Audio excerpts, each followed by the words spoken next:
ನೋಡಿ, ಒಬ್ಬ ಸ್ವಂತ ತಮ್ಮನೇ ಅಕ್ಕ ಹತ್ರ ದುಡ್ಡಿಸ್ಕೊಂಡು ಮೋಸ ಮಾಡಿ ಬೀದಿಯಲ್ಲಿ ಹೋಗೋ ನನ್ನ ಬಾಯಲ್ಲಿ ಮಾತಾಡಿದ್ರೆ ಕೆಟ್ಟದಾಗುತ್ತೆ.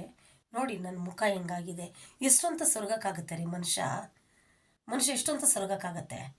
ಬಟ್ ಈ ಪ್ರತಿಯೊಬ್ಬರುಗಳಿಗೆ ನಾನಿಷ್ಟೇ, ಯಾರನ್ನು ಹಚ್ಕೋಬೇಡಿ. ಪ್ರೀತಿ ಅದು ಒಂದು ಹುಡುಗನ ಮೇಲೆ ಆಗ್ಬೇಕಂತಿಲ್ವಲ್ಲ. ಒಂದು ಅಣ್ಣ ತಮ್ಮ ಆಗ್ಬೋದು, ತಾಯಿ ತಂದೆ ಮೇಲೆ ಆಗ್ಬೋದು, ಮಕ್ಕಳ ಮೇಲೆ ಆಗ್ಬೋದು. ಸೆಂಟಿಮೆಂಟ್ ದಯವಿಟ್ಟು ಇಟ್ಕೋಬೇಡಿ. ನಾನೇ ಉದಾಹರಣೆ. ನನಗೆ ಇನ್ನು ಏನು ಹೇಳ್ಕೊಳ್ಳೋದು ನನಗೆ ನನ್ನ ಮೇಲೆ ನನಗೆ ಬೇಜಾರಾಗುತ್ತೆ. ನನ್ನವರು ಚೆನ್ನಾಗಿರಬೇಕು, ತುಂಬ ಸೆಂಟಿಮೆಂಟ್ ನನಗೆ.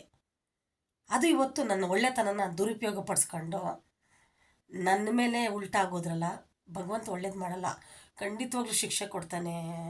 ನಿಜವಾಗ್ಲೂ ನಾನು ಇವತ್ತಿನ ದಿನ ಇಷ್ಟೊಂದು ನಾನು ದುಃಖದಲ್ಲಿದ್ದೀನಿ ಅಂತಂದರೆ ನನ್ನ ಒಳ್ಳೆತನ ನನಗೆ ಈ ಸ್ಥಿತಿ ಕಾರಣ.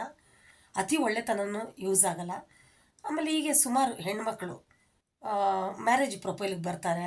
ಒಬ್ಬೊಬ್ಬರು ಸ್ಟೋರಿ ಕೇಳ್ತಿದ್ರೆ ನಿಜವಾಗ್ಲೂ ಏನಕ್ಕಪ್ಪ ಹೆಣ್ಮಕ್ಳ ಲೈಫ್ ಹಿಂಗಾಗ್ತಿದೆ. ನಿಜ, ಈಗ ಹೊರಗಿನವ್ರು ಯಾರೋ ಮೋಸ ಮಾಡಿದ್ರೆ ಅದಕ್ಕೆ ಬೇರೆ ಒಂದು ಇದಿರುತ್ತೆ. ಸ್ವಂತ ಒಡ ಹುಟ್ಟಿದವರೇ ಅಣ್ಣ ಆಗ್ಬೋದು, ತಮ್ಮ ಆಗ್ಬೋದು, ಅಕ್ಕ ತಂಗಿ, ಕೊನೆಗೆ ತಾಯಿ ಯಾರೂ ಸಪೋರ್ಟ್ ಇಲ್ಲ ಅಂದಾಗ ಹೆಣ್ಮಕ್ಳು ಏನು ಮಾಡಬೇಕು ಹೇಳಿ? ಏನಾಗಬೇಕು ಅವಳ ಪರಿಸ್ಥಿತಿ? ತುಂಬ ಹಚ್ಕೊಂಬಿಟ್ಟು ಅವರೆಲ್ಲ ಮನಸ್ಸು ನೋವು ಮಾಡಿದಾಗ ಸಿಕ್ಕಾಪಟ್ಟೆ ಬಳಸ್ಕೊಂಬಿಟ್ಟು ಮೋಸ ಮಾಡಿದ್ರೆ ಆ ಹೆಣ್ಮಗಳ ಪರಿಸ್ಥಿತಿ ಏನಾಗುತ್ತೆ?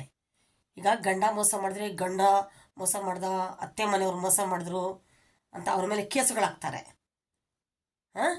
ತವ್ರ ಮನೆಯವ್ರು ಮೋಸ ಮಾಡಿದ್ರೆ ಏನು ಮಾಡಬೇಕು?